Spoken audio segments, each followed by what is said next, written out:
Blog Talk Radio.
All right, race fans, you know what time it is. It's time for Race Chat Live. And Mama Bear is in the house, and I'm in charge this evening, so bear with me. Our caution flag, Chris Creighton, couldn't make it this evening. But we've got Taz Taylor, the Tasmanian Devil, in the house. We've got DJ Man, Mr. Craig Moore in the house. And we have Jared Hudson joining us as well this evening. Hi, everybody. Hey. How's it going? We got the fifth flying this weekend. Yahoo! We're going to have some fun tonight. We got a lot of hot topics, and we all know what the main topic is going to be, but we'll get there eventually. So, let's start off with talking about, without talking about the big thing, let's give a quick little recap about this weekend. How about it? Who watched the races this weekend? I got the Cup. I didn't get to watch the trucks. I was too busy watching Fonda Speedway with the Empire Super Sprints and a Fonda fiasco that we'll hopefully discuss later on, but I heard it was quite an entertaining race for, I think, some point in stage 2 or stage 3 where it was like 3 or 4 trucks battling for the lead. I caught a little bit of the truck race, not all of it because of my work schedule, but one of my big takeaways was how hot it was, and Tony Breidinger from ARCA made her truck debut, and in between the ARCA and the truck race, she had to go to the infield care center for fluids, IV fluids, because of how hot it was. And she did actually quite respectable.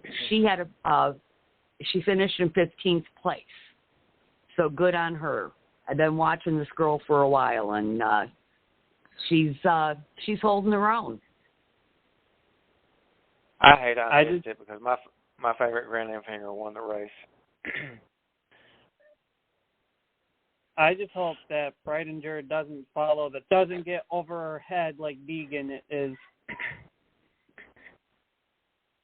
Right.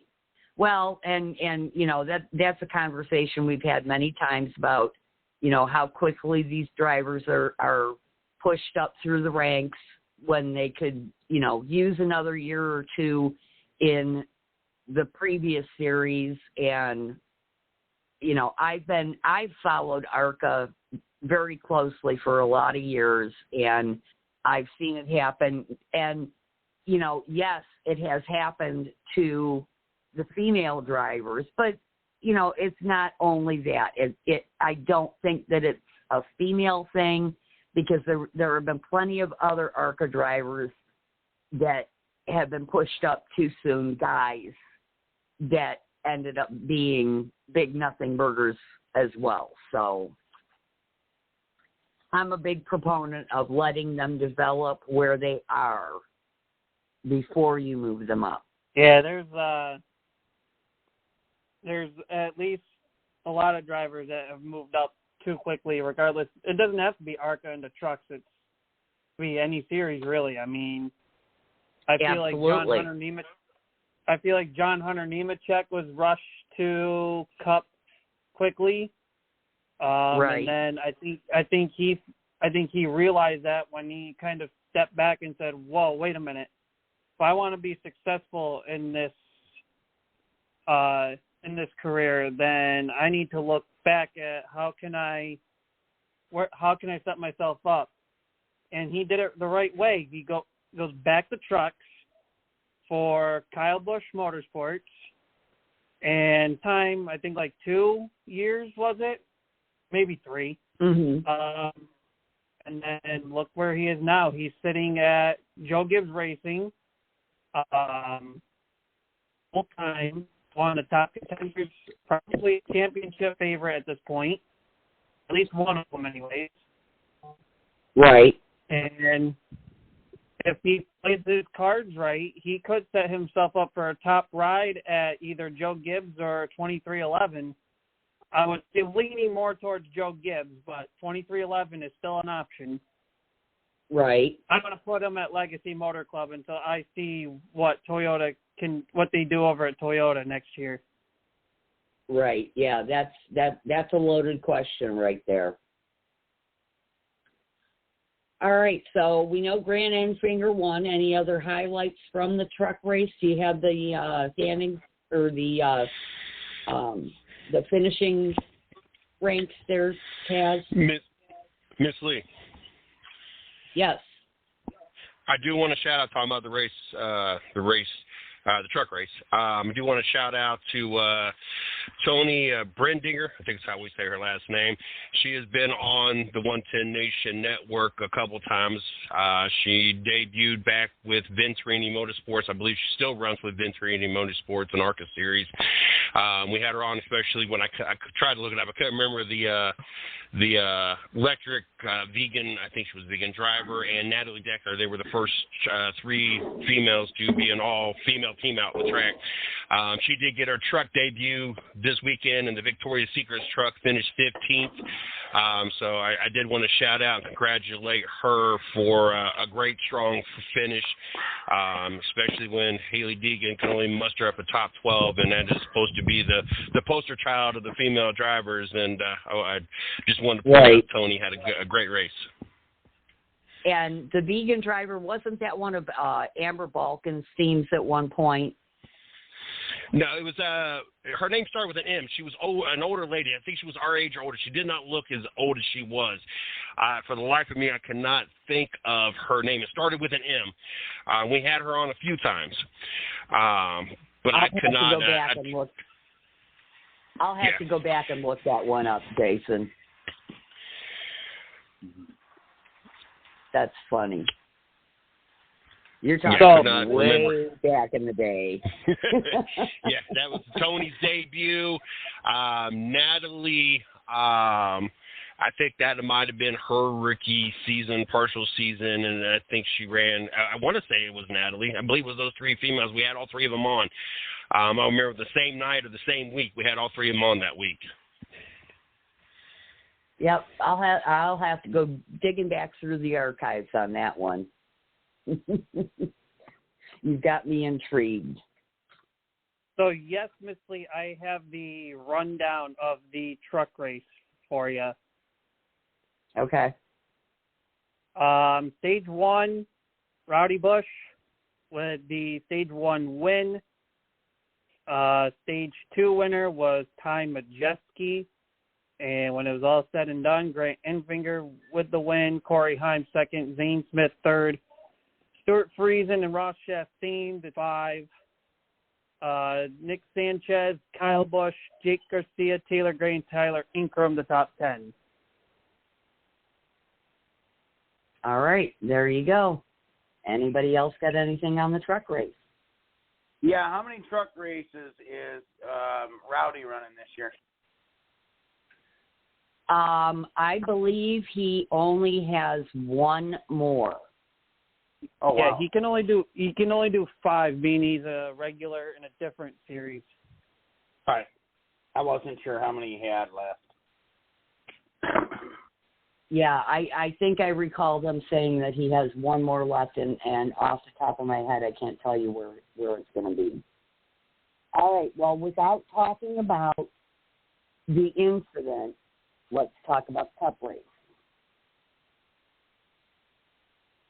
Denny Hamlin finally won, albeit in a not-so-kosher manner, which we're going to hit on in Hot Topics. But how did everybody feel about the race? I thought it was pretty exciting. Well, were we in Kansas or in Chicagoland? Because it felt like we would have seen something like that at Chicagoland. Right. Well, I liken it to Kentucky because I've been to Kentucky, and I know Kansas is very similar to the Kentucky layout. I don't know. I like that kind of racing. It's, you kind of have the packs and the pushing, but you don't have the packs and the pushing like you do on the super speedways. So there's more opportunities for passing. There's more opportunities to make your way from the back to the front, like a couple drivers did. So, but yeah, Chicagoland again, a very similar track. These are your quote unquote cookie cutter tracks. Yeah. So Kansas, I thought it was a good race.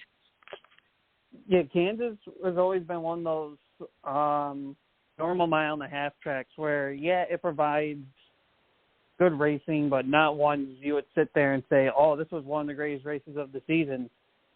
And that's where I came in and said, were we at Chicagoland? Because it felt like we were there with how great it was. I don't know if it was the car, the aero package, or they did something different to the track we don't know about, but whatever it was, it worked. Well, I think if they would have done something different to the track, they would have been all over that in commentary, and we would have seen it on social media. Right. Yeah. No. And if I recall correctly, I don't think there were any changes to the tire package either. They brought the tire from either last fall or last spring's race. Which one I don't remember, but so that wasn't changed or changed much. I think the only package that I remember they've changed in the next gen was the short track road course package. That's the only one I can remember that they changed. I don't know if they touched the 1.5 mile package or not.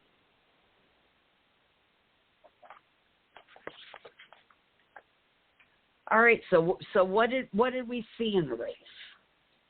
You know, like I said, you saw guys were able to make it from the back to the front.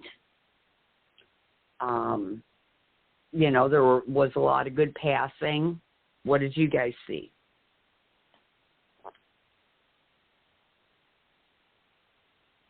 I'll pass the torch to somebody else. Craig, Jared? From what I saw from when I watched it before I went out fishing, I seen a lot of passing, which was something nice to see. It wasn't a follow the leader boring style race. I mean, yeah, there were some pit road incidents with tires and such, but you know, apparently they're never going to get that under control. So, you know, but it was nice to see passing finally, and you know, where there hasn't been much. Right.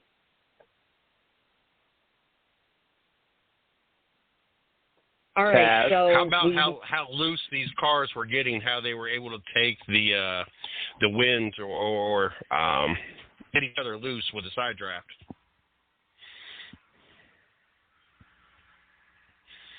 And we saw that more than once.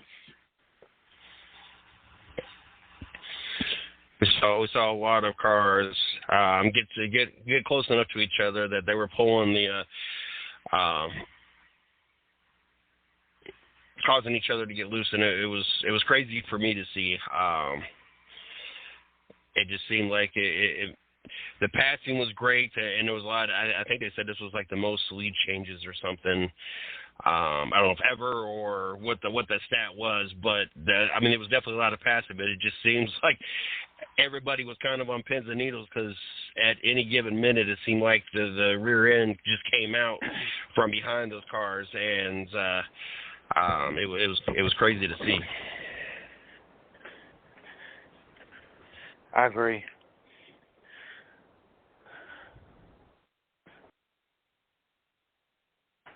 I do believe Toyota and JGR had some sort of momentum from last week that they carried over, because it did look like it was going to be JGR Toyota domination from start to finish. And then somewhere along the line, Toyota or maybe JGR in general kind of fell apart somewhere towards late in the race. And the only one that obviously didn't fall apart and stay consistent was Denny Hamlin. And, of course, coming in late in the race, which we didn't really expect probably, was Hendrick Motorsports, especially Kyle Larson. I mean, yeah, he got spun by another McDonald's 2311 car. I guess you can say shades from when him and Bubba kind of got into it. Now it was Reddick and Larson this time around, but Larson came back and was leading the race, and where he made mistakes is where Hamlin capitalized. I pretty much thought it was, towards the end, it was Larson versus Hamlin.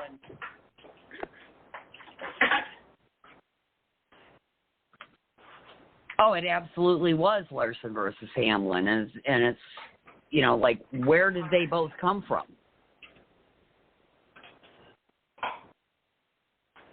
All right, well, Taz, you want to give us the rundown on the Cup race? Yeah, I got it. Or I had it pulled up at one point. Let me find out. There we go. Now we got it. All right, so stage one winner, Denny Hamlin. Stage two went to Joey Logano on a late caution. And Denny Hamlin with the win. Larson second, Byron third, Bubba fourth, Chastain the top five, Logano, Elliott, Truex, Reddick, and Austin Dillon the top 10. Wow, Austin Dillon top 10. Look at that. Who'd have thunk? All right. Well, our stat of the week comes from Adam Stern, as usual. And he says that NASCAR beat Formula One in total viewers on Sunday, while F1 beat NASCAR in the 18 to 49 demo, though NASCAR was on cable.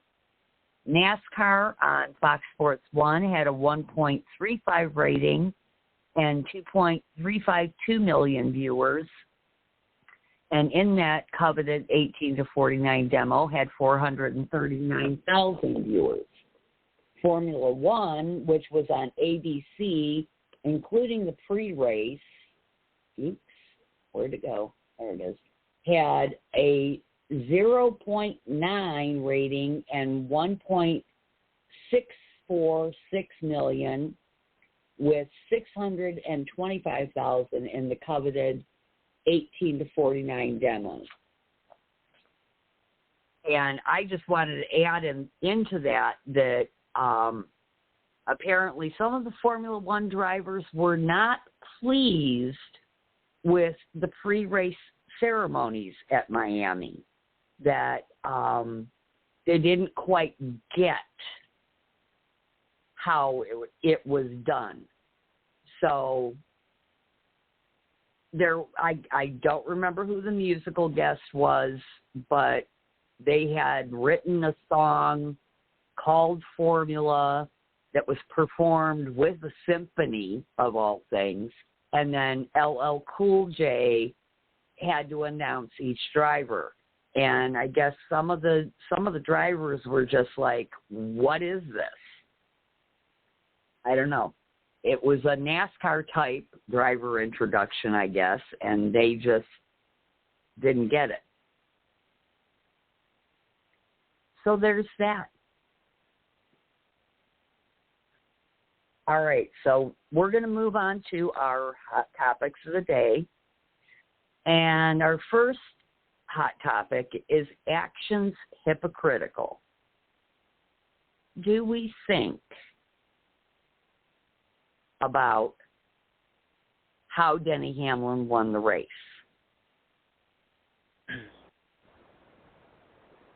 I will open the floor. In my personal opinion, I thought it was a fair racing deal. Larson was dealing with a loose car. Hamlin was dealing with a better handling car. Hamlin capitalized on Larson's slip-ups. And, I mean, really, if Larson wasn't handling a loose car, I feel like it would have been Larson being better in 1 and 2, Hamlin being better in 3 and 4, and it would be cat and mouse between these two pretty much. Yes. And Hamlin said that podcast when it came down to the final laps, Hamlin knew where he was strong and where Larson would slip up. So Hamlin saw it as, I'll make my move, but if Larson slips with a few laps left, I'll back off. And then as soon as they took the white flag, Hamlin knew that he had to do something to try to win the race because Hamlin wanted to race Larson clean. And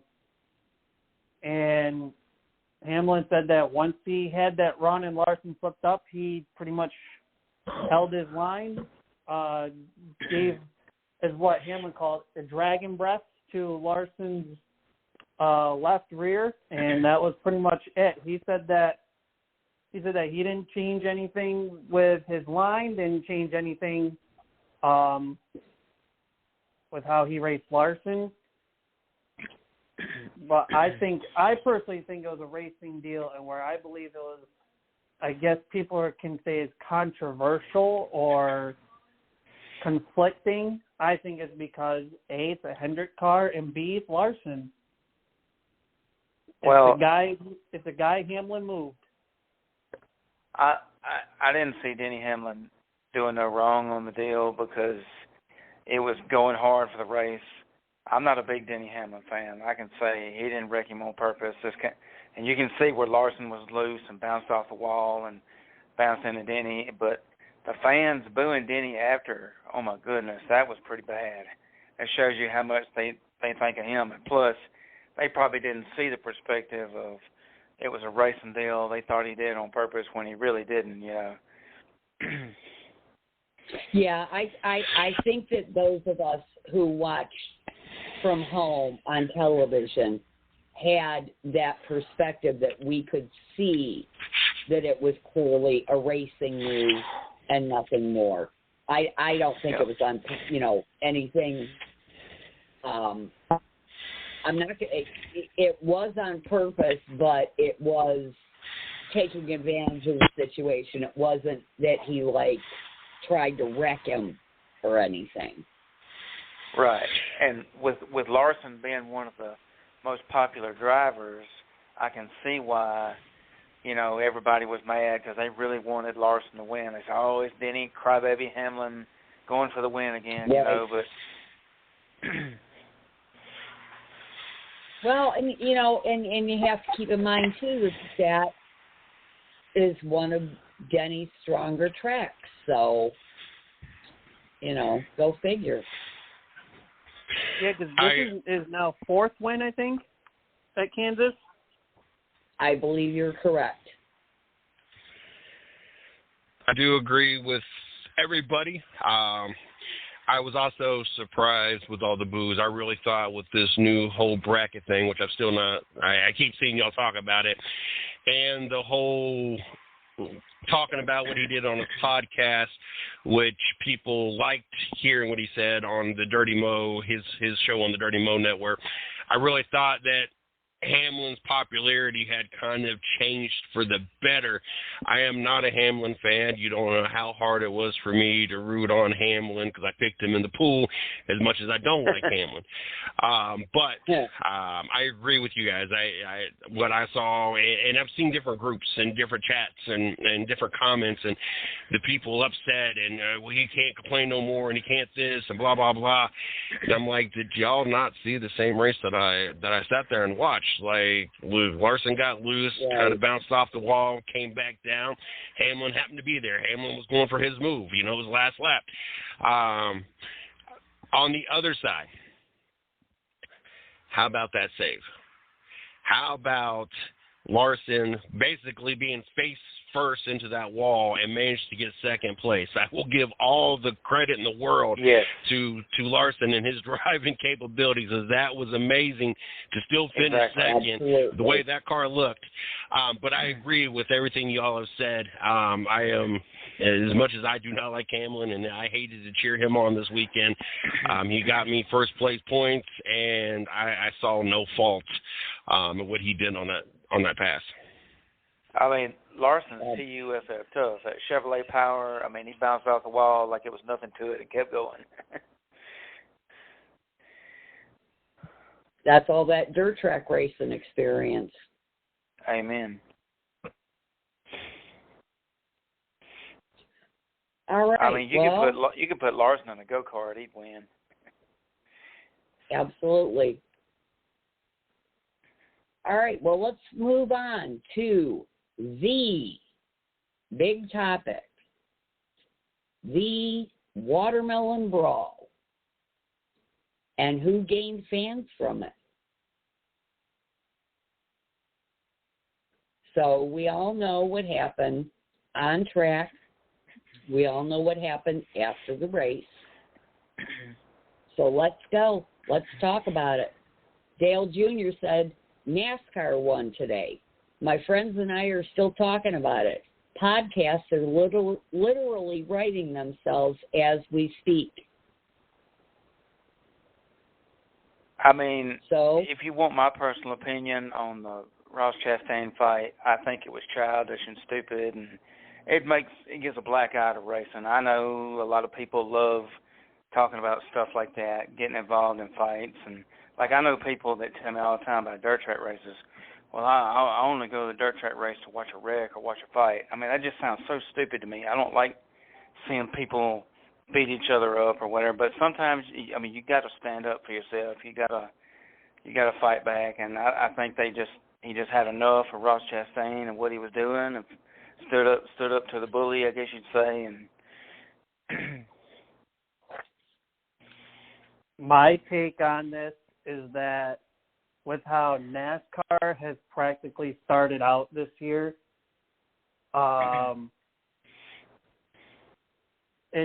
we've said it for the last number of weeks. We have bland personalities to the point that we don't really have storylines to talk about from the races, from the racing weekend. Not much really happens. I mean, there's controversial moves, and we sit here and say, yeah, this happened, is what we thought about it, and then, we don't hear any, aftermath on the subject and whatnot. And last week, with the whole Ross Chastain move, we're sitting here thinking that, okay, we're starting to see one driver shine, kind of come out of the shell of this bland NASCAR era we're hitting on now. And then Gragson comes through, and he literally says in an interview, I said, somebody need to step up. Somebody had to confront him, and Gragson was the guy.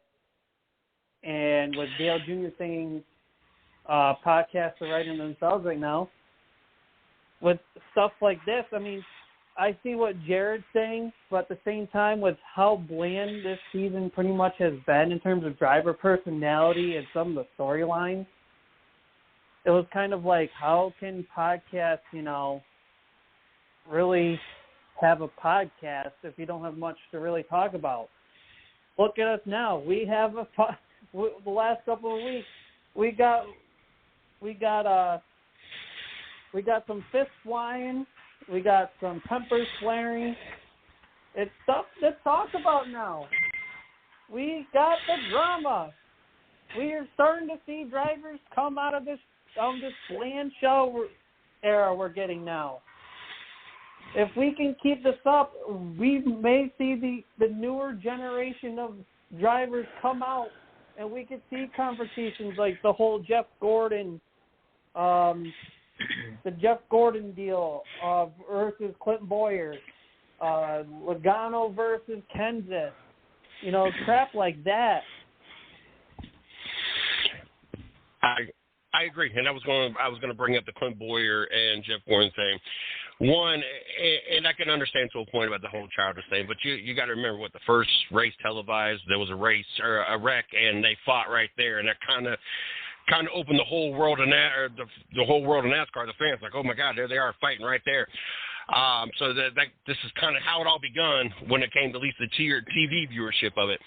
I can remember sitting there watching Clint Boyer walk all the way down into the infield to go confront Jeff Gordon, and I can remember it seemed like it was a WWE entry walk, all the way across. I was there when was it Kenseth that came behind, or not Kenseth? I'm sorry, Harvick came behind, kind of pushed somebody, which caused the whole fight down in pit road. I was there for that. That was crazy. I've gotten to see with the whole media stuff. I've gotten to see a lot of things. And so that was one of the highlights of my life. And crazy side note, one of the best interviews, the best times I've ever had. As much as y'all know, I do not like Dale Jr. at all. When he won Martinsville, and I got to sit in the media center, and he finally got that grandfather clock. I tell you what, that was by far the best time in the media center I've ever had. It was a riot. But anyway, back to the subject at hand. I liked it. I like it because they did it off the track. We've watched, and I'm a Rowdy fan, we've watched Rowdy take it on the track. We watched other drivers. It seemed like Noah did it as well, and we watched Kenseth. Not that I was totally objective to what Kenseth did to Joey Logano, because I'm not a Logano fan. But there's too many factors. There's too many safety things. So I would rather see this, and it's just two grown men fighting versus them using the cars and the safety and everything else. But I like it. I like the opportunity for them. I was never a Stewart fan until he became an owner and he got to running his mouth on things and calling NASCAR out and getting in his fights. I enjoy it, and I can understand that it can be considered childish, and I'm not discrediting that, because on the flip side, it is childish, and maybe because I'm just a big kid at heart, I enjoy it.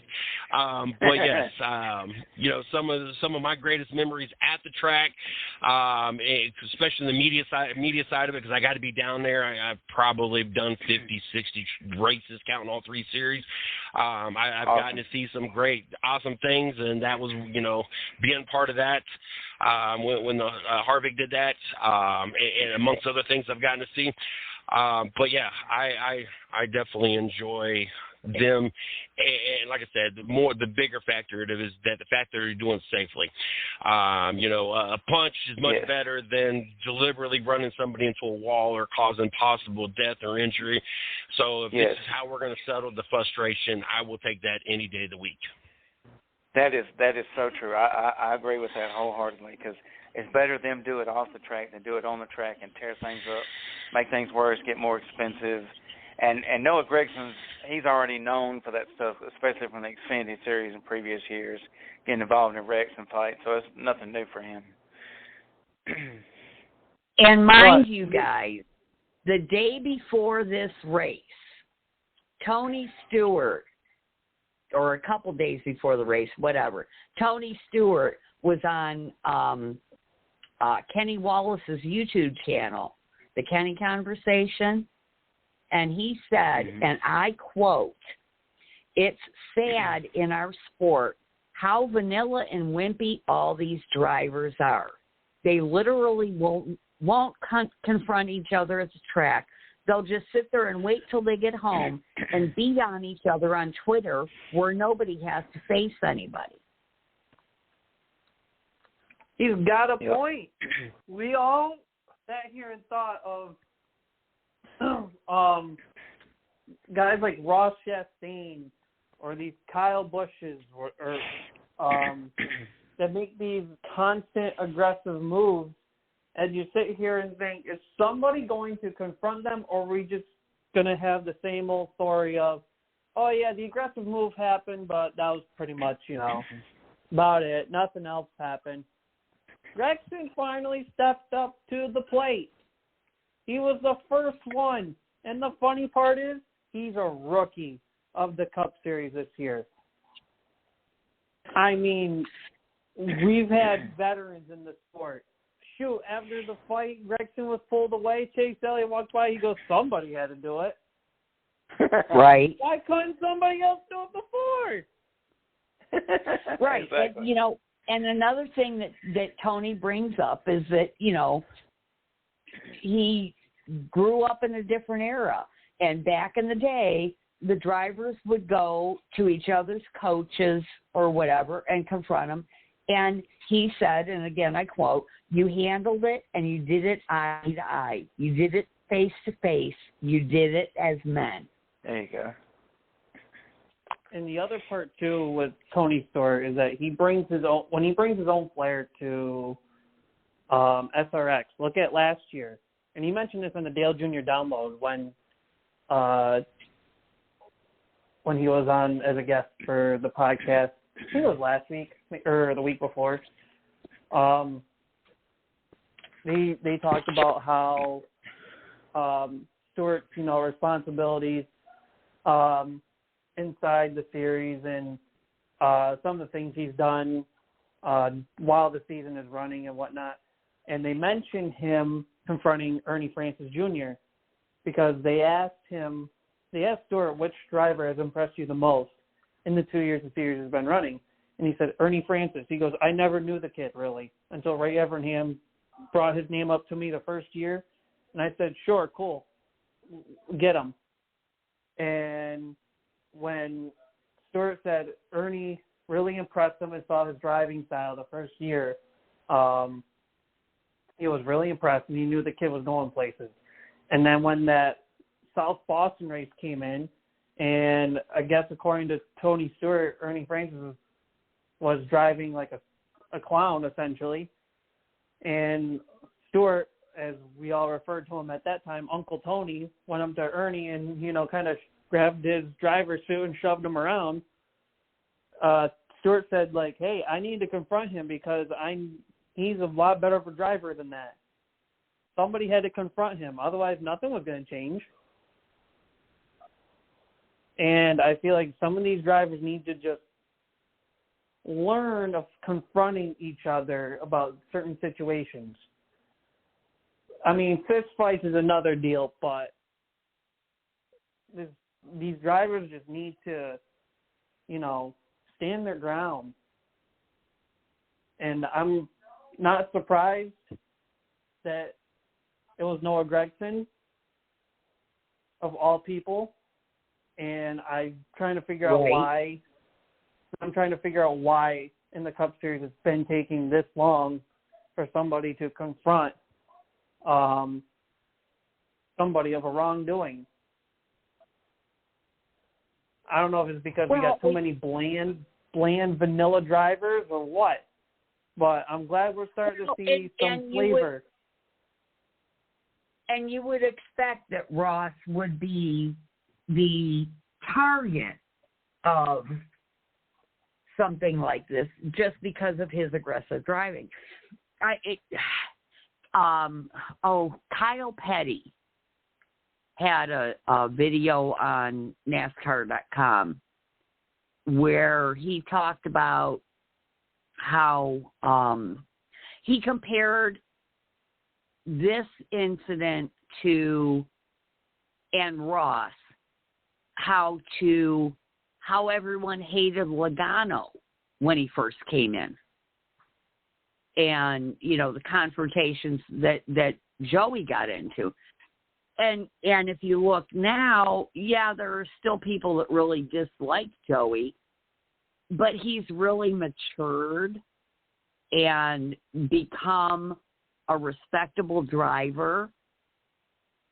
But, he was young and brash back then, which is kind of, where Ross is at as well. But I still think, it didn't get out of hand. My favorite was Clint running through the garage, going after, I think that was Gordon that he went after. Yes. That was one of my favorites. And him and Jeff Gordon still joke about that. Exactly. And that, you got too many key, and you know what? I'm sorry. I'm going to throw this out there, but it's a reflection on society today. You got too many keyboard warriors and not enough guys that are willing to go out there and stand up for what they feel. And so, in that respect, I respect Noah for doing what he did. Sometimes it takes making punch in the mouth. I've always been a Gragson fan. I've watched him come up, so that it doesn't change my opinion. And I'm glad that somebody finally had the balls, and yes, I will say that, to actually confront Ross. I think the last decent confrontation I have seen, I don't remember if it was COVID year or the year after. It was at Darlington. It was a confrontation of, I believe, Chase Elliott and Denny Hamlin. Or Chase, I remember it was Chase Elliott and a Toyota driver. I want to say it was Hamlin, but I could be wrong. Where Chase was pretty much taken out, and Chase stood outside the car, still on the track, and just gave whoever took him out a nice little birdie. Tell me it was number one. I think that was the only decent confrontation we've had before this one in the last few years. I remember, who was it? Robbie Michael Waltrip throwing his helmet at Robbie Gordon's car many years ago. I believe Tony Stewart done that too. Yeah. I will never forget that. I remember, I think it was Michael Waltrip threw his helmet at Robbie Gordon's car one day, or it may have been Rose Reverse, one of the two. But I saw that and I said, man.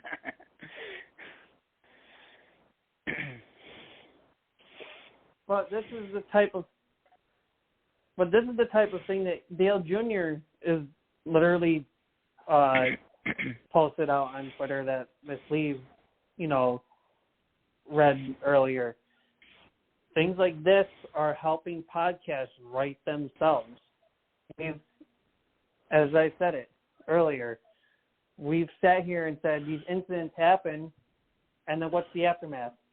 Nothing, because it's just been bland and vanilla. Nothing's happened. Nobody confronts each other. There's no personalities in the sport.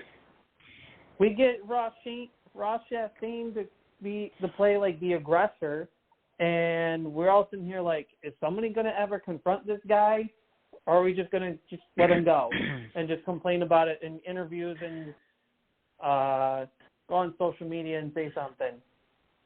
Well, eventually somebody's going to make, Shoot, Gregson was the first one to step up. I'm surprised it's a rookie, but I'm not surprised of who the driver is. Yeah. I'm just waiting for somebody to make Ross Chastain eat one of his watermelons, because he's a rough driver. Yeah, that's a good one. I mean, they're going look. He's going to grab that watermelon trying to celebrate, and somebody's going to throw that watermelon right down his throat. But I mean, I think I don't want to jump the gun yet, but it's starting to make me think there's cracks in this vanilla bland shell we have in today's version of NASCAR. I think we're starting to see the aggressiveness, the confrontation, the personality start to kind of creep up now.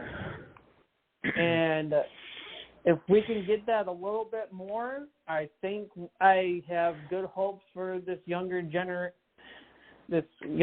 I guess, current generation of NASCAR stars we got.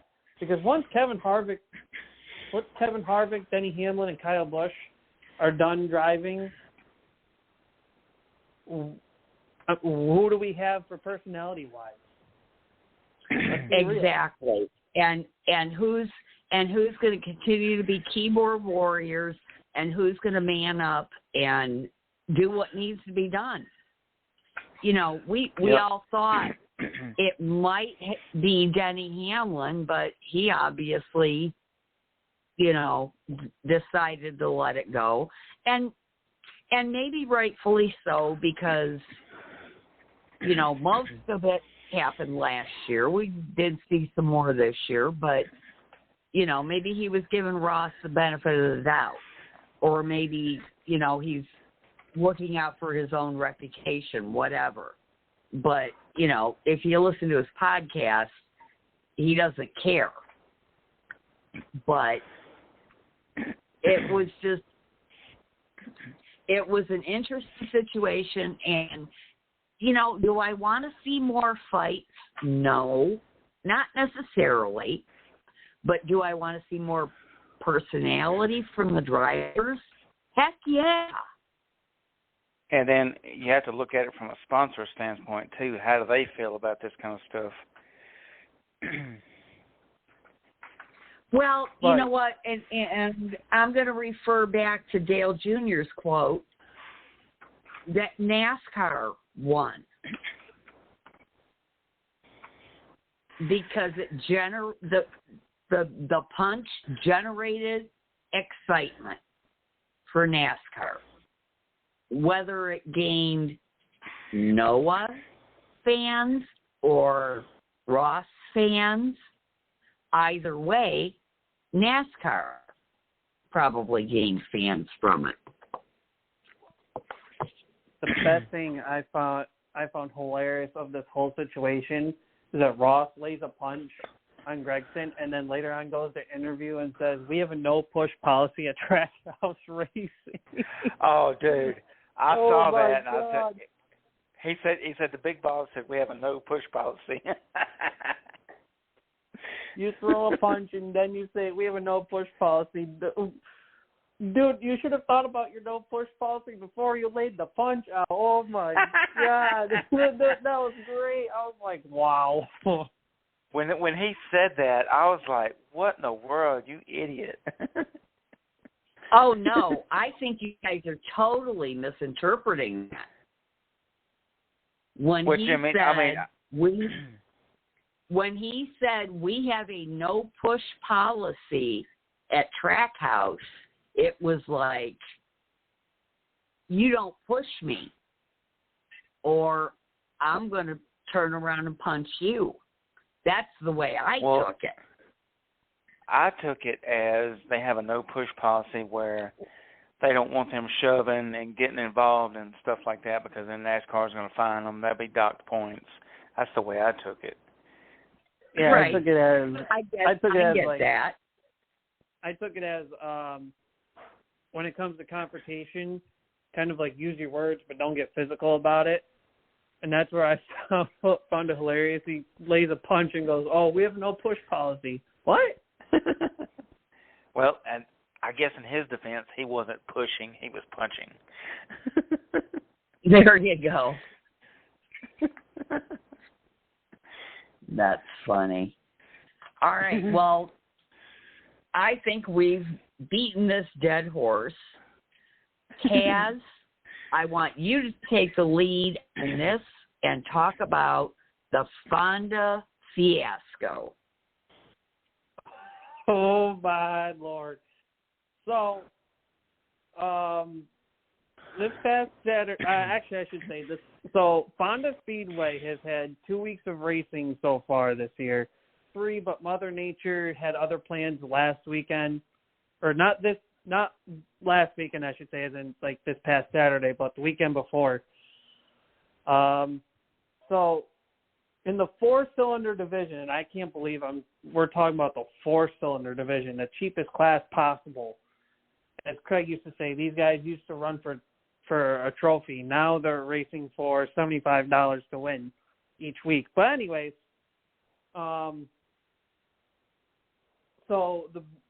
for the last number of years, since the 4-cylinder class has come back on a weekly basis, in the Brett Dale Motorsports era, I should say,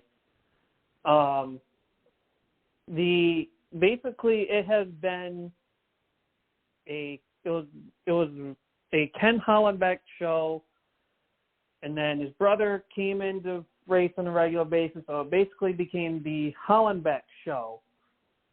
I guess for years, as many fans have said it, they have always been very rough and aggressive racers.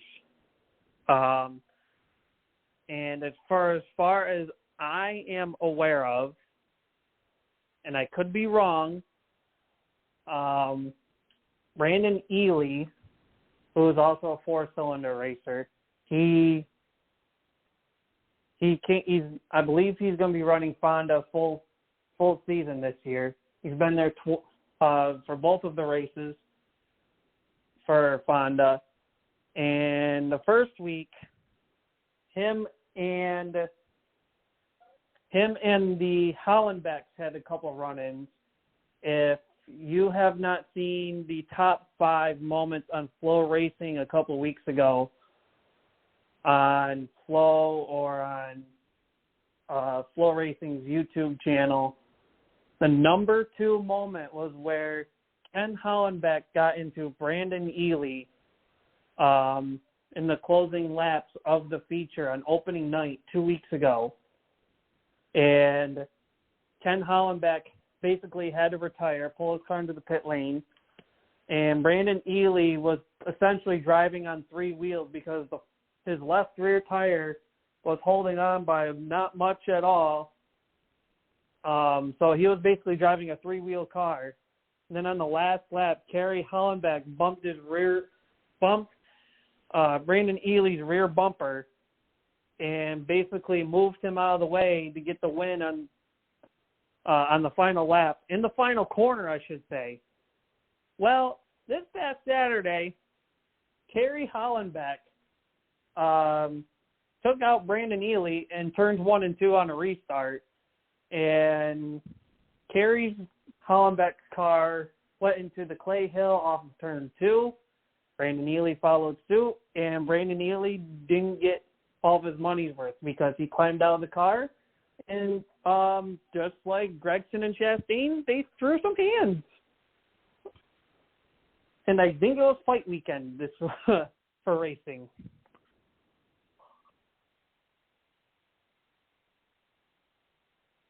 Right. That's why I wanted to make sure we included the Fonda fiasco, because that seemed to be the theme for the weekend.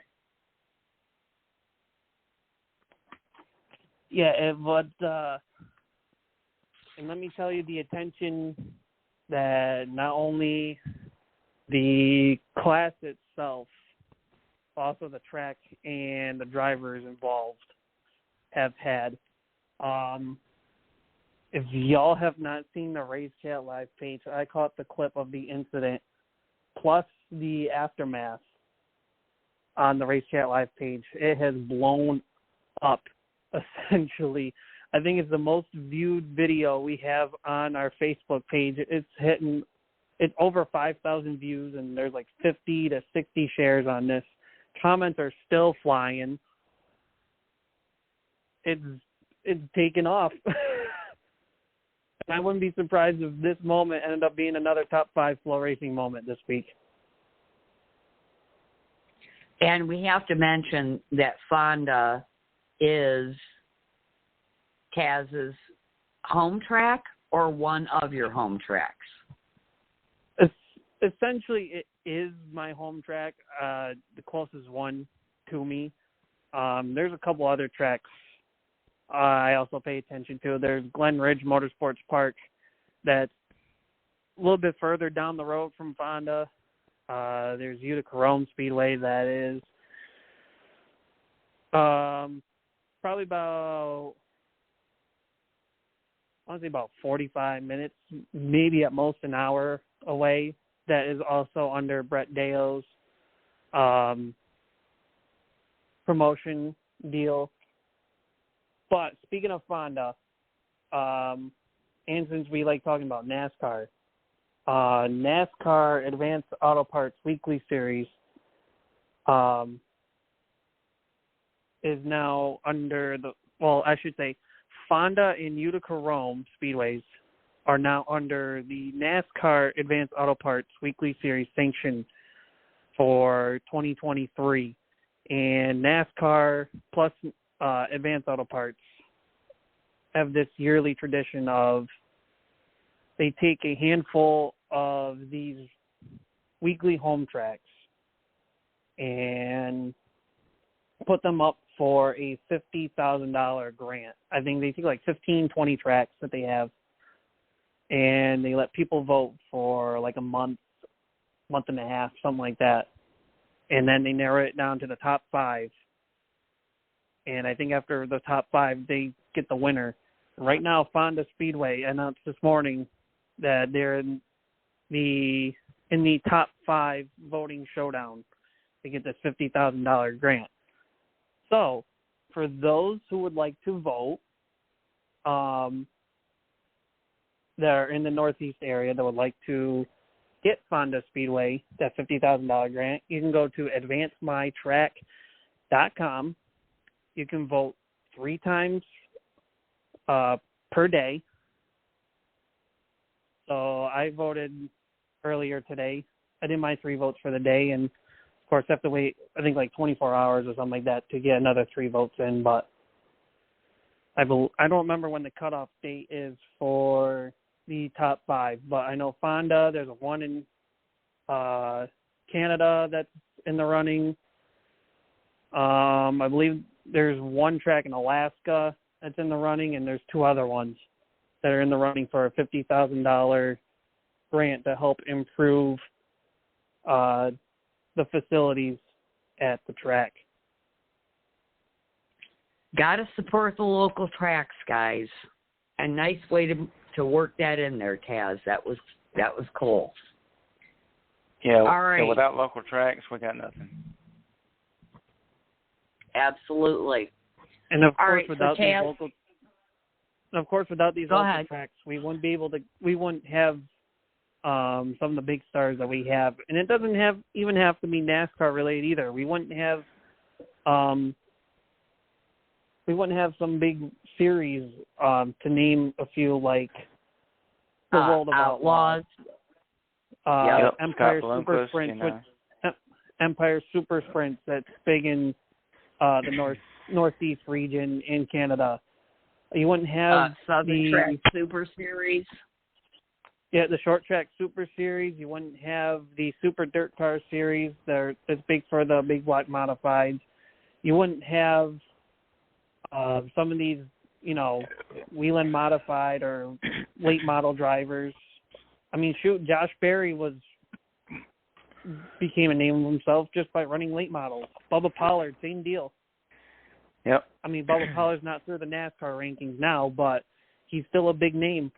And I was shocked to hear that Bubba Right. Pollard turned down a NASCAR ride. Oh, I didn't hear that, Jared. Tell me more. Well, so from my understanding is that I may not be 100% correct on the story. You'll have to look it up. But from my understanding is that Bubba Pollard, he could have went to NASCAR, but he wanted to stay where he's at, racing the Asphalt Supers or whatever you call the class he's in. And that's why he's not in NASCAR. He's good enough he could run in NASCAR, but apparently he does not want to be in NASCAR in one of those series, from my understanding. I'm surprised That's because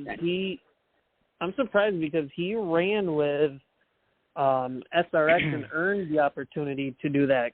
I'm trying to think last year it was Five Flag Speedway. Yes. When they had the twin late model features, and the driver with the best average finish of those two feature events got the SRX ride, and Bubba Pollard was the guy. And see, that was 2 years ago when I heard that. So he may have changed his mind since then, but that's when I heard it.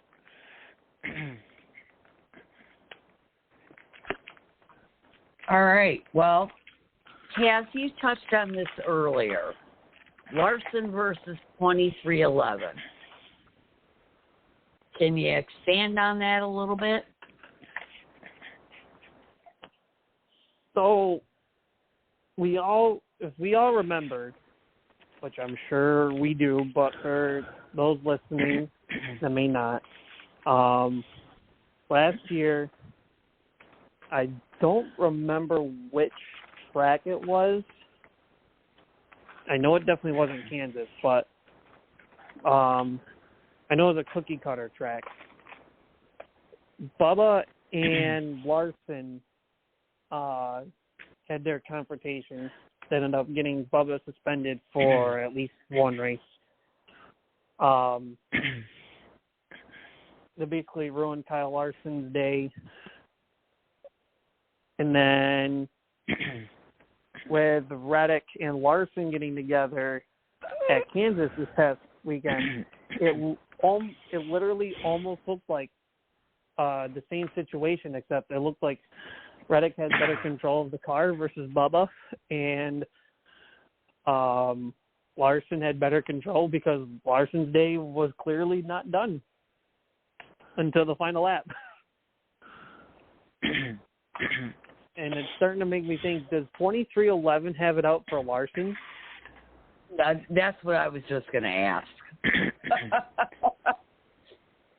I don't know, with Larson being the top guy at Hendrick, makes you wonder.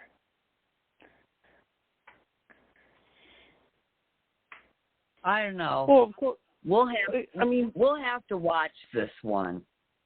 And the funny part is that Reddick and Bubba, when they both had their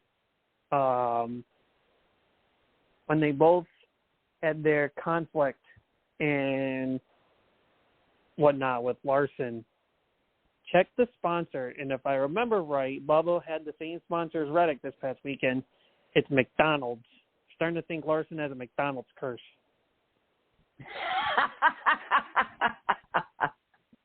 That is funny. Curse. And Larson used to be sponsored by McDonald's at one point. I think you a black know what? cat crossed the road. Exactly. So that is one to definitely keep an eye on. That's an interesting line of thought. All right. Well, you picked a fine time to leave me loose wheel. Austin Syndrome gets fined, loses 2 crew members over a lost wheel. And we've discussed this more than once. What is going on with these loose wheels? I think it's just a poor design. We've only got one lug nut, guys. We've only got one lug nut. What is the problem? Jared, hit on it, because I think you're going somewhere. Yeah, I think it's a poor design. It's crap. It's probably comes from China, instead of USA. I don't know, but I just think it's garbage. I mean, they trying to be like F1 and IndyCar. Well, if they can do it, we can do it. I was a fan of the 5 lug nuts myself, but whatever. I'm not in charge, so. The poor design, yes, and I don't know if it's because they did something different on.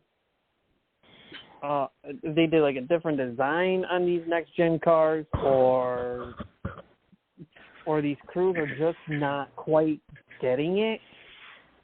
Something's not hitting, because it seems like in F1 and IndyCar they have like little to no problems with this deal. Literally. That's right. Right. And NASCAR brings it into these next-gen cars, and we're having problems almost every week, and we're going on the 2nd season of this damn thing. Right. So let me ask this, like what Taz is saying with the one lug nut thing. See, I used to get excited about the NASCAR pit competitions to see who changed the wheels and tires the fastest.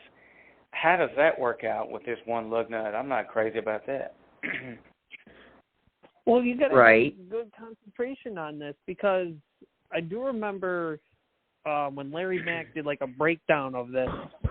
There's like a pin in this lug nut or whatever, or somewhere in the wheel hub that locks this wheel in, and when tire changers are putting the tires back on, they have to find that pin so it locks into the wheel. And it's like, you got to have that focus. Is F1 and IndyCar use that same deal? I'm starting to think that we have 2 different designs now. That's an interesting question, Taz, because on top of the lug nut issue, you also have the tires that I don't know how to explain it, but the ones that come loose after the lug nut's been secured, and they're talking about how something in that system shears them off, shears the rims. So, there's definitely a design issue involved. Yeah. In my opinion. I would love to have like a technical experts, one of these people that works in one of these race teams that builds these or whatever, talk about it and hear what their thought process is. Right. Engineers, that's a very good point, whoever. Yeah, that's because I want to know what they think.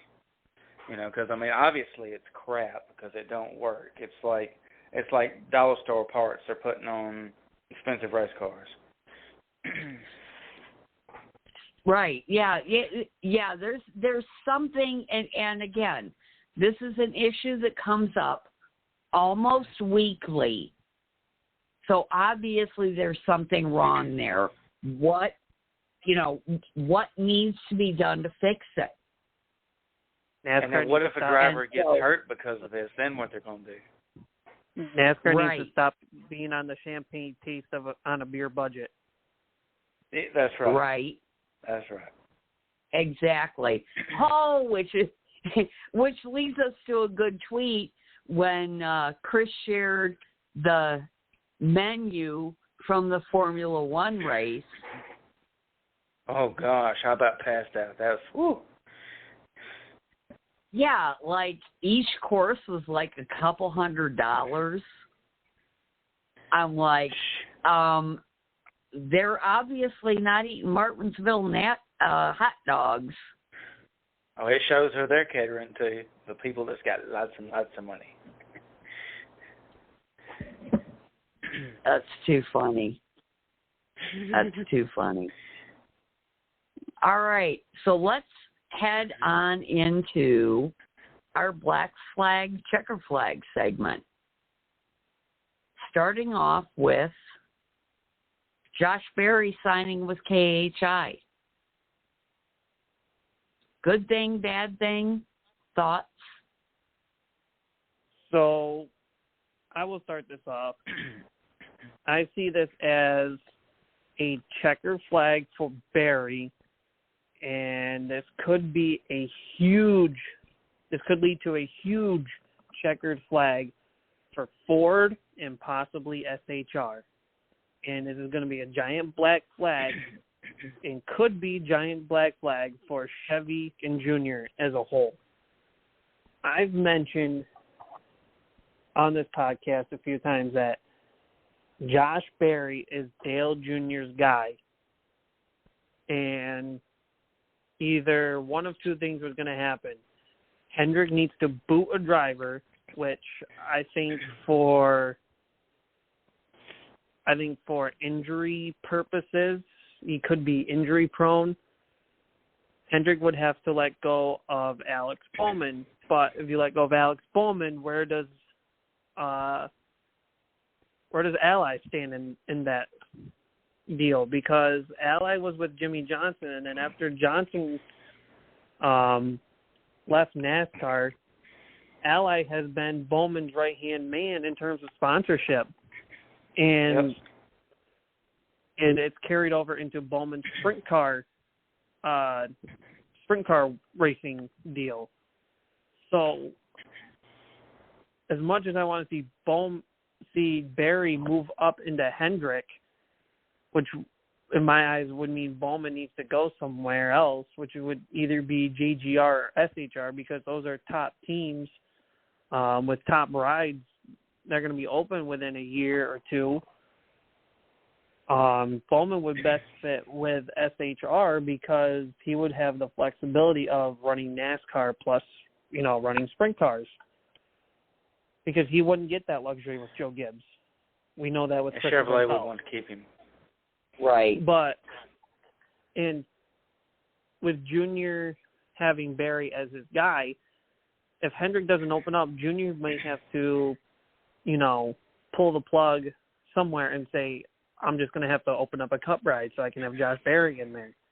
Mentioned at one point that he believes Josh Berry could go over to SHR, and shoot, a day later, it's Josh Berry pretty much signed a deal with KHI, which could potentially lead to Josh Berry going over from Chevy, Hendrick, and Junior Motorsports over to Ford and SHR. And many people, including myself now, are starting to think with him signing with KHI, could we see a possible connection of Josh Berry possibly signing with SHR and driving the 4-car next year? I don't want to jump to conclusions, but it's starting to make me think that could be a scenario in which why I gave the checker flag to Ford and SHR, because they could possibly nab a top Xfinity driver at a perfect time. And I'm just going to throw this out there, and I threw this out in the chat. just because Josh signed with KHI is not an automatic move to Stewart-Haas. KHI is a management team. They are going to work to get Josh sponsors, help him polish his public image, quote unquote, and potentially help him with training and whatnot to ultimately get Josh the best package he can get, no matter where it's at. Now, yes, there is the possibility that could be at Stewart-Haas. But if Hendrick decides to do something with Bowman, and that's where Josh wants to be, then KHI will negotiate that. So that's out there. And the deal with that, too, is that it does make you wonder when you put it that way. Is Dale Jr. really setting up Josh Berry for success in the long run if Josh Berry has to go down a different route? Or does KHI offer something, or is Dale Jr. doing fine for Josh Berry, but KHI is offering Berry something that maybe Dale Jr. won't offer or can't offer? Well, there's that. There is that. Well, Dale's talked about wanting to, start a cup team, so there's all that plays into it too. And that's something we haven't discussed among ourselves. So wherever Josh Berry goes, he's talented. Along the same lines, and yes, Jared, you are absolutely right. Along the same lines, I wanted to bring up this article that I found.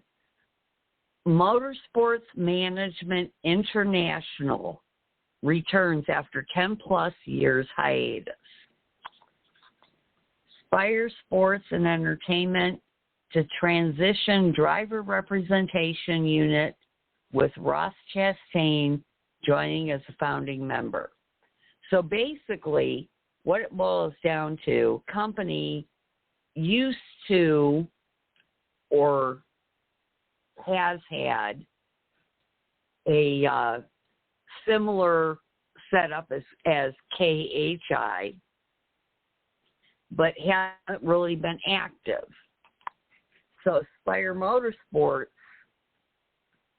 has bought this, company, whatever, and is using their driver promotion program under this name, and Ross is now not only a part owner, but also one of their premier drivers. So I'm wondering, obviously these guys are positioning themselves for things beyond when they're able to drive. That's my take. So do we think that this new company is going to have anything over something like KHI? Mind you, it's Spire Motorsports, but they've got Ross Chastain.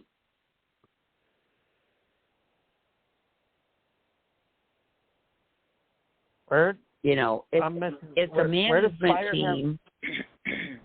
Where does Spire have Ross Chastain? Is it through the management team? Because I don't remember Ross ever driving for Spire. It is part-time ride. It is through this management team, and I'm assuming that it is related to his part-time driving for them. It does make you wonder if Dale Jr., if he were to start a Cup team, if he's got the money to do a Cup charter team, but maybe lacks sponsorship. I mean, really think about it. When you look at his Xfinity program, Justin Allgaier, who's he basically sponsored by week in, week out? Brand Professional Agriculture. Allgaier hardly has somebody else. If he does, it's a rare finding. You look at last year when he had Noah Gragson. Gragson was pretty much sponsored each and every week by Black Rifle Coffee.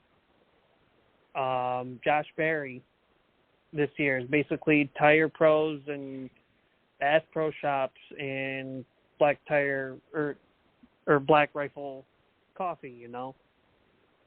I mean, those are 3 good sponsored starters, but I mean, Bass Pro and Black Rifle pretty much went to Josh Berry because Gregson moved up.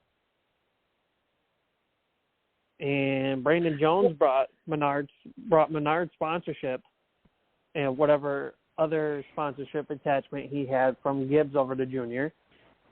And Sam Mayer, I think he only has like 1 or 2 main sponsors attached to him. So is the question? This is more about this is another driver management team that is going to work to, like KHI does, get driver sponsors, work their PR, work their media, kind of like another a competition for KHI. This is something that's behind the scenes that we don't see much of or probably understand much of. So I'm just, throwing it out there because this is a competition to KHI, which, we just got done talking about.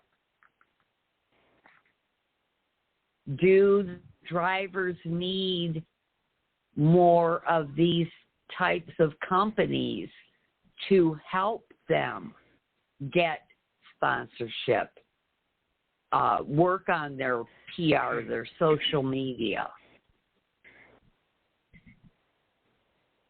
Sponsorship is so hard to get. So but it plays a crucial part in the racing industry. Oh, absolutely.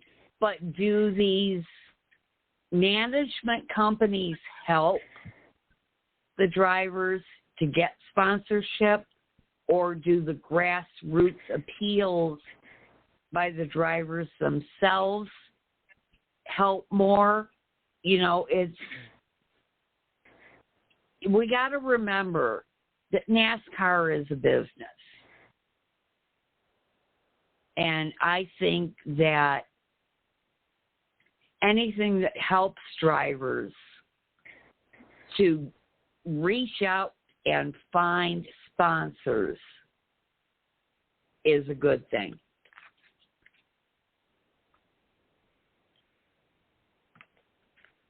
Oh, definitely. And, and the weird part about this too is that when Chase Elliott got the Coca-Cola sponsorship, people thought he would lose sponsors. Like, he used to be sponsored by Mountain Dew, which is a Pepsi product. and some people believe that Hooters could be leaving because Hooters somehow has attachment through Pepsi and whatnot. And I don't think in the sense that one sponsor, I mean, unless it's like Coke Pepsi, you know, rivalry type deal, which I can understand, you know, the Pepsi branding leaving a driver and then Coke steps in pretty much. But you can't sit here and say, oh, Hooters is leaving because, you know, they're backed by Pepsi and now Coke's involved with cheese. No, that's not how that works. I just feel like, but back to the subject, it does. I just sit here and think, is Dale Jr. really setting up Josh Berry for a long-term success, or is Dale Jr. really trying, but Josh Berry needs a boost, and Jr. and Harvick are now going to be essentially working together? I don't know how that would fully work. And it may be like a backdoor deal where only they know about it, you know, where they are secretly working together. Right. All right. JGR. Back-to-back wins. Does this mean that they're regaining their front-runner status after a couple of dismal results? Well, I think it's basically Joe Gibbs flexing his muscles, say, hey, y'all forgot about us, but we still here. We still got some top-tier cars, and we kicking butt and taking names, so here we are.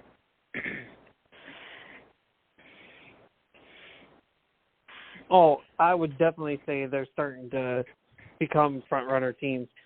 If you look at the point standings right now, take away how the playoffs would look, just regular points. You look at the top 5 in points right now. 3 of them are Toyotas, and all 3 of them are from Joe Gibbs. Ross Chastain's a points leader. Then it's Bell, Truex, Hamlin, and then there's Harvick. Hendrick, I think, could be right there with Joe Gibbs. And as I said a few weeks ago, I personally feel like where Hendrick could be right there with Joe Gibbs at this point in the game, Hendrick is getting hurt by not only injuries, but also with penalties. They got hit with that, I think it was the L2 penalty or whatever that got overturned. And then a week after that got overturned, the 48 and 24 teams got nailed with an L1 penalty, in which they did not appeal for. And Joe Gibbs essentially is saying, all right, we've been lacking somewhere.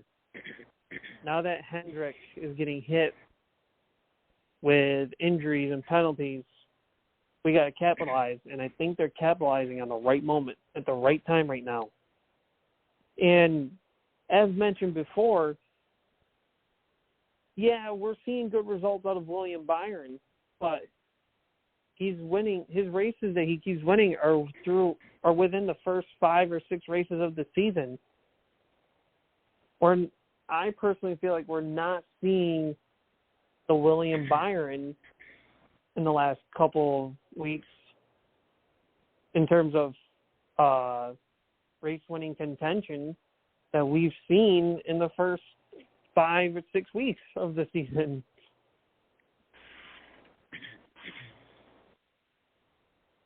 And I'm starting to think that maybe, or it could be that the veterans are starting to come back to life and shine through on these next-gen cars. Like Truex, Hamlin, they had poor seasons last year. Truex with no wins and missing out on the playoffs. Hamlin got 2 or 3 wins last year, but in terms of points wise, he was horrible because he wasn't consistent. Yeah, this Truex year, team has finally got to handle this new car.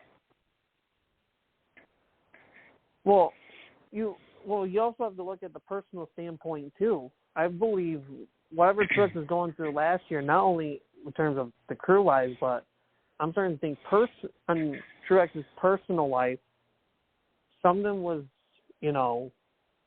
giving him a block, holding him back.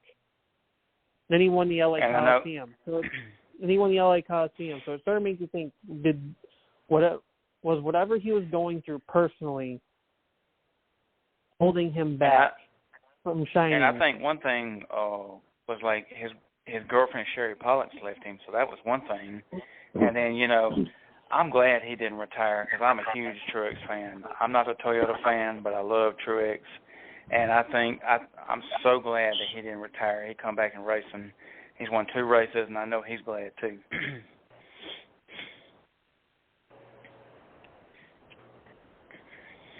So I'm kind of starting to think where Hendrick could be falling back a bit. Now is where JGR is capitalizing. And I believe this is where I don't want to fully confidently say just yet, but I'm starting to think Joe Gibbs is right there in the mix of being the top team. I'm still a little hesitant. I'm saying that they're the number 1 team, and this is nothing. And this is to no fault of Ty Gibbs, but I personally feel like with him being a rookie this year, him probably still adjusting to the Cup level and still trying to, I guess, mature a little bit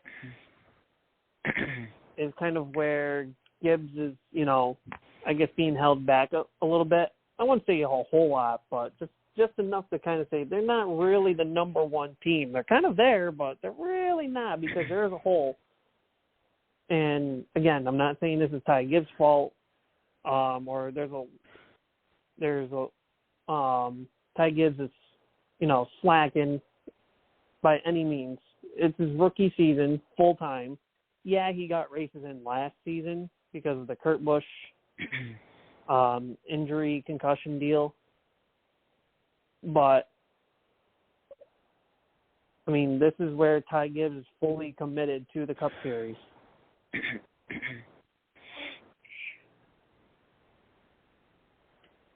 I think that next year might be Ty Gibbs' year. I am not a fan,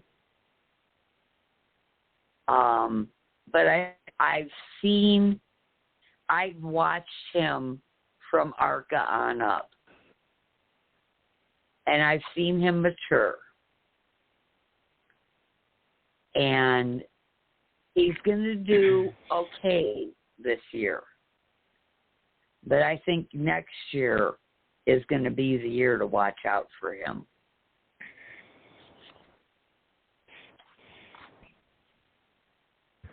I mean, right now he currently sits 19th in points. Obviously, that's a ways away from his other 3 JGR teammates. But he has 4 top 10s so far. And he was running well at Kansas for quite a while this past weekend. So, I mean, there is a little bit of...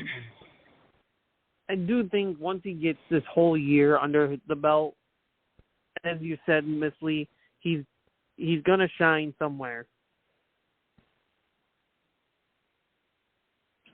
Absolutely. All right. So, next topic are the Tasmanians' hot picks for Darlington. You ready to go, Taz? Sure thing. And this was interesting for me to kind of start the list. Reason I say that is because Darlington, I don't want to say, because it is definitely not anywhere close to Talladega or a Daytona. It is a unique track of its own. And what I mean by that is your usual front runners that you normally see week in and week out are not really your front runners and top guys for Darlington.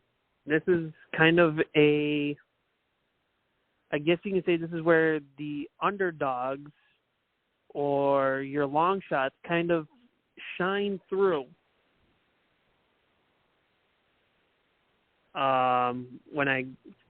Together, you'll see what I mean.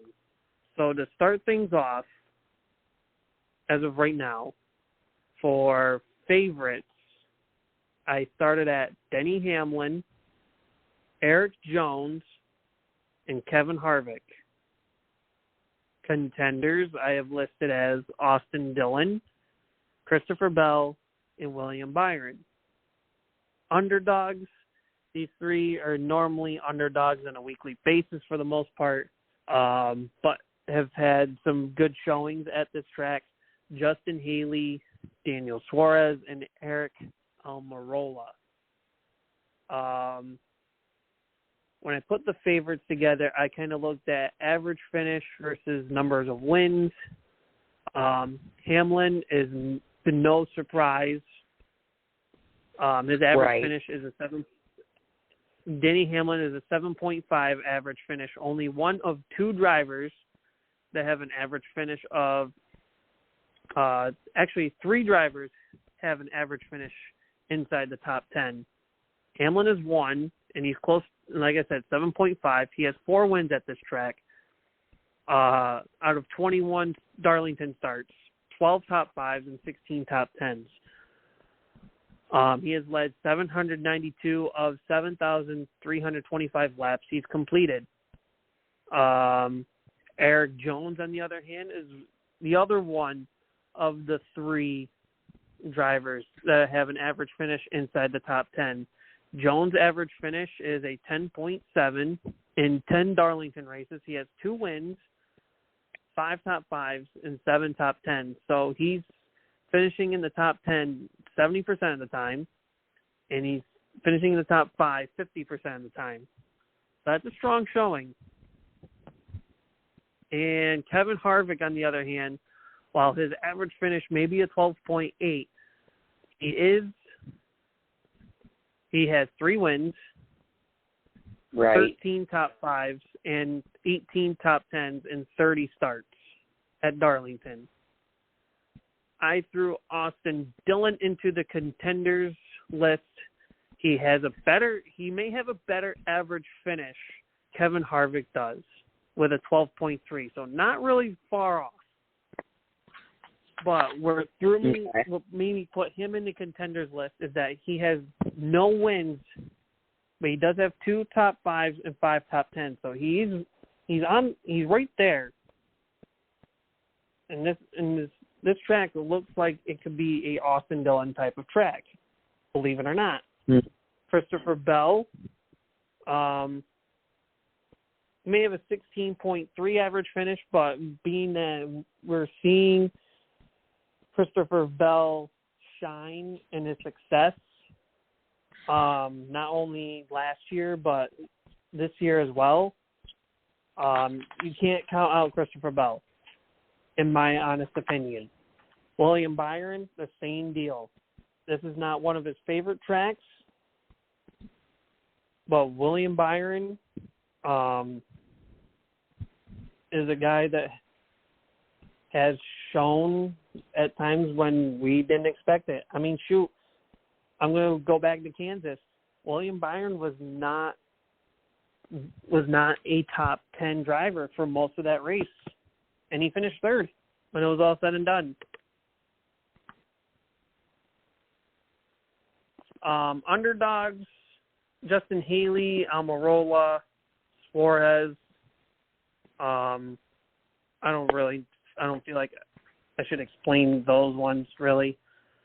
So the table is open for your guys to think of favorites, contenders, underdogs. If you guys need some stats, I have that pulled up as well to kind of help you out. Okay. Larson.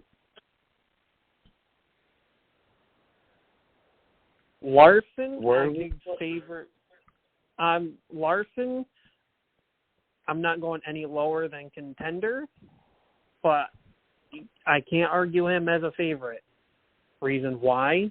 He's the third final driver with an average finish inside the top 10. Now, here's the funny part. Him and Denny Hamlin, average start, are the only two drivers that have an average start and an average finish inside the top 10. Larson at Darlington has 10 wins, or not 10 wins, 10 races, 0 wins, 5 top 5s, 7 top 10s. So Larson and Jones have the same amount of top 5s and top 10s, but Jones has those two victories where Larson does not. Right. Gosh, I'd have to put Larson as a contender. I could argue the favorite part. His wins may not be there, but he's right there. And we can't take away the fact he nearly won Darlington the one year he got into it with Denny Hamlin, I believe it was. Right. When he tried pulling that video game-like move before Rock Chastain pulled it off successfully.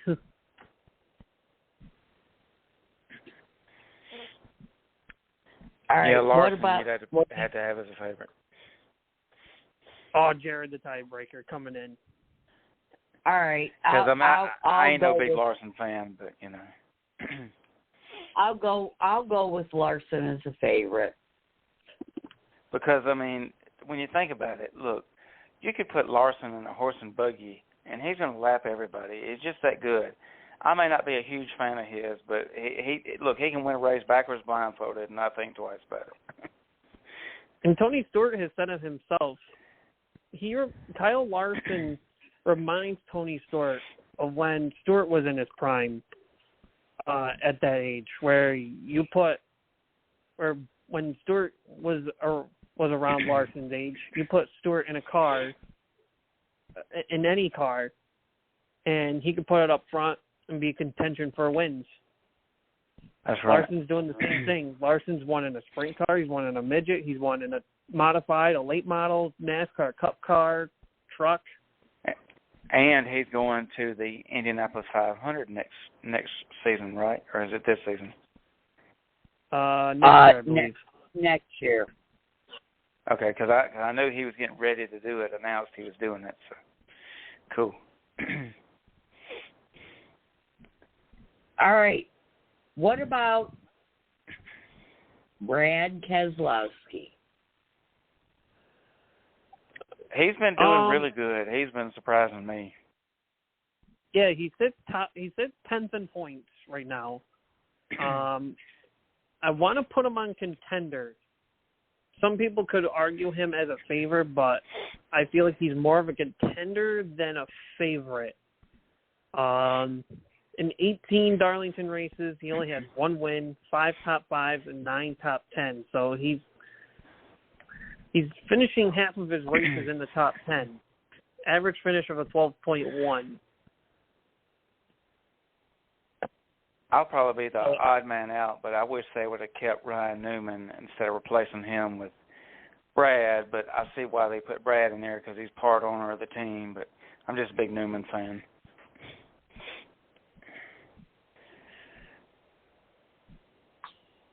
How about? Well, let's go with okay, and where do you think Chris Buescher lands? Ooh, Chris Buescher is very good. Oh man, I want to put him an underdog because I don't want to leave him off the board. Yes, that's a good choice. Yeah, he's very talented. Those cars have been stout. I mean, Buescher only has 2 top 10s at this track, but like I said, I don't want to count him out. So it makes me I'm feeling that Brad can go on the contender list and Buescher go in the underdog category. I feel like yes, they're starting to shine through this season, but I feel like they're still trying to go through the growing pains. Right. All right. What about Kyle Busch? Ooh. Yeah, Kyle Busch. I'm gonna pick him as a high up favorite or whatever because Kyle Busch is very, very good. I think he's doing phenomenal in the Chevrolets. I think he's a better driver in a Chevrolet than he was in Toyota. He's doing pretty good for himself. I like his move. I can sway the favorite, but if we're going to sway him as a favorite, there's got to be 2 other drivers to knock in that hat. And that's Kevin Harvick and Martin Truex Jr. And I love Kevin Harvick.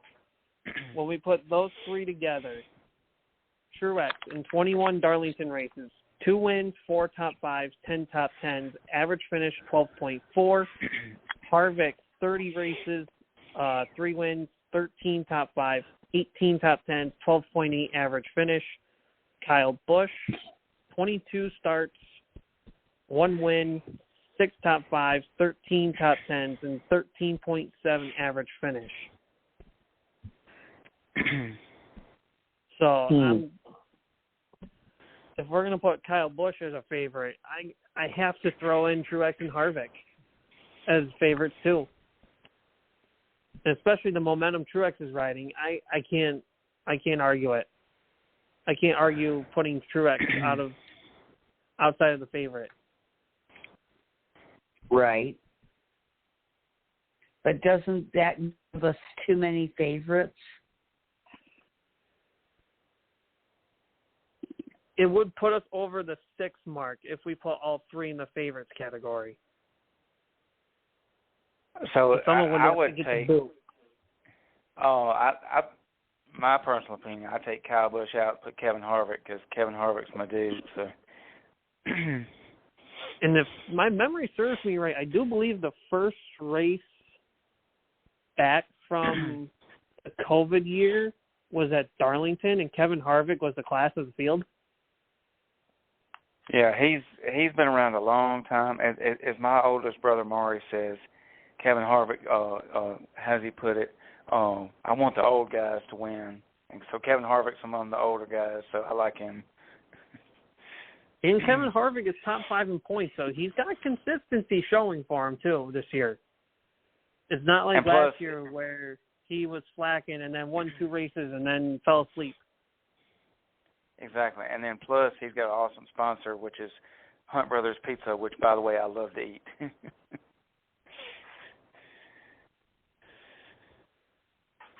A name not mentioned. What about Reddick? Reddick I could put in the contenders list. 11.1 average finish, 7 starts, 2 top 5s, and 3 top 10s, yet to grab a race win, but he's only led 12 laps. I think Reddick was so much better in a Chevrolet than he is at 2311. He was just a better driver, had more wins, Of course, he's still young, at 2311, but I just think that was a big mistake, him going to Denny Hamlin's team. I don't know. I don't know, because if Gibbs and Toyota play their cards right, I personally I feel like Tyler Reddick could be filling in either Denny Hamlin's ride or Truex's ride, along with John Hunter Nemechek. And if those two and the get talent into is definitely there. If those two get into Joe Gibbs' equipment, I can easily see Joe Gibbs being a insane big threat, especially with Ty Gibbs and Chris. Once Ty Gibbs, comes out of his shell, and if Christopher Bell can keep his momentum going, that team's going to be highly dangerous. Oh, I agree.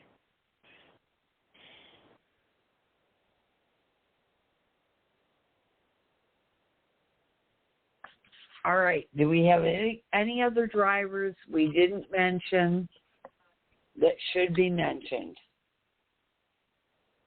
If we want to throw in some underdogs, because that's pretty much the list we haven't entirely filled out. I mentioned his name before, Ty Gibbs. Last season, got a top 15 finish. I feel like his name should be thrown in there. And I think another one that could possibly be thrown in there maybe be, and I feel like he's a longer shot than Daniel Suarez in my opinion, but Bubba Wallace. I was just thinking that because, look, I was about to say that. He's been having all these great finishes the past few weeks. And even though I ain't the biggest Bubba fan, because I think, well, anyways, so, yeah, he's been doing pretty good here lately.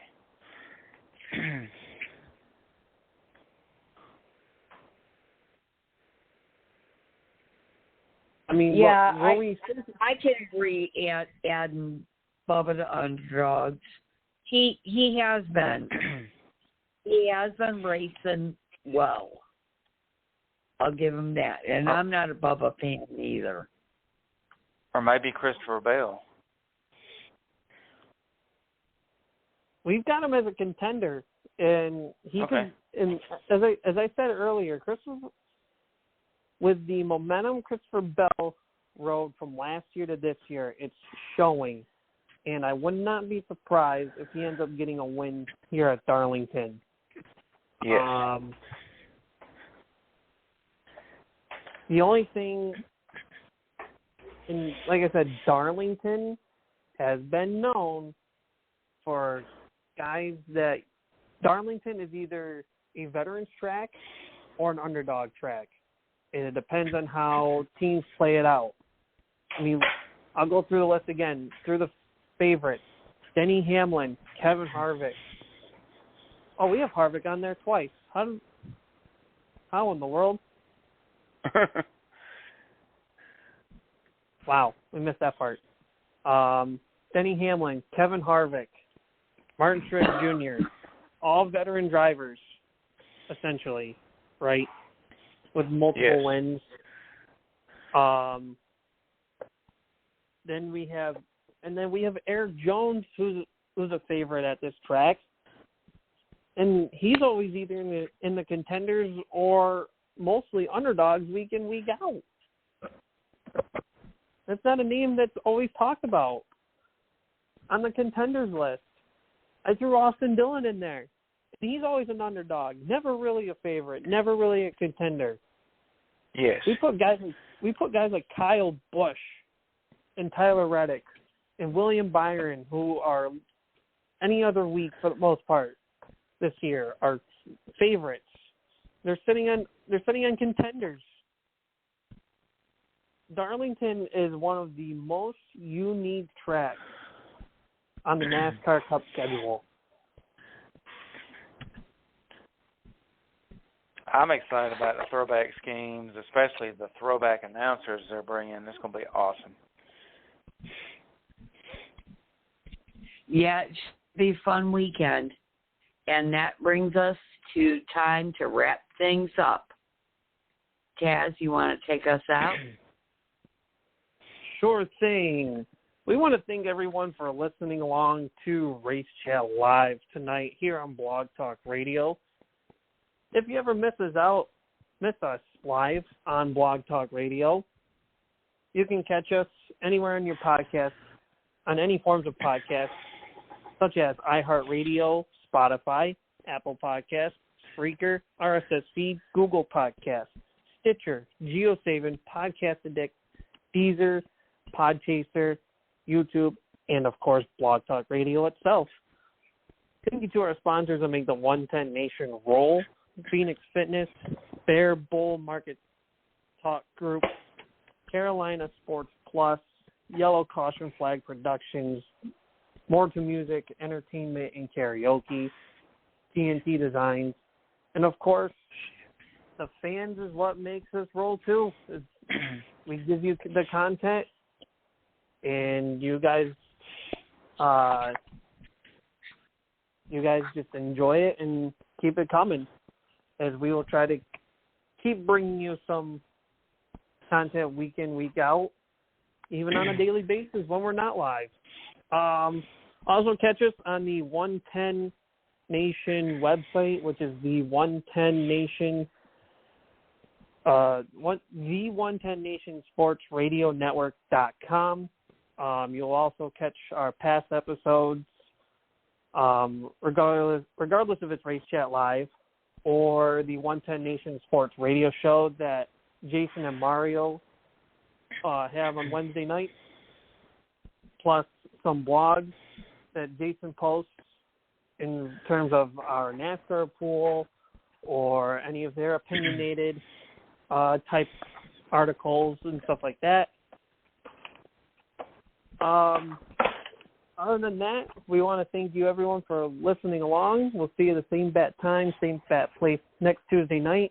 Want to thank Jared for coming on to help fill in for, thank you, guys, for Chris and Craig, who we had Craig at one point, and then we lost him, and Chris had something going on and couldn't join us this week. But with that being said, this has been Race Chat Live here on Tuesday night. We'll see you same bat time, same bat place next Tuesday night. This has been the caution flag of racing radio, Chris Clayton, the DJ Music Man, Craig Moore, the Mama Bear of the 110 Nation, Miss Lee Reed, on the Tasmanian Devil Flaggers, Taz Taylor, and, of course, the Southern boy himself, Jared Hudson. We'll see you next week. Good night, folks. Later, Tedder. Thanks, everybody.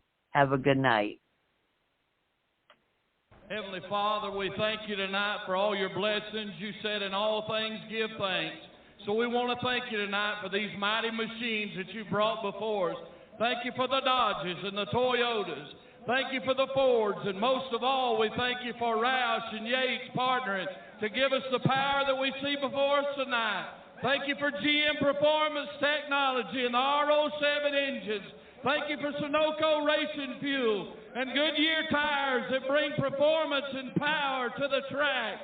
Lord, I want to thank you for my smoking hot wife tonight, Lisa, my two children, Eli and Emma, or as we like to call them, the Little E's. Lord, I pray you bless the drivers and use them tonight. May they put on a performance worthy of this great track. In Jesus' name, boogity, boogity, boogity, amen.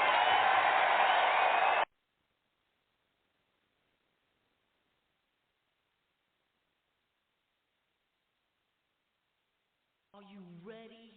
Your wedding day, a day that you've envisioned in your mind since you were a child. And now that it's becoming a reality, don't risk your once-in-a-lifetime event.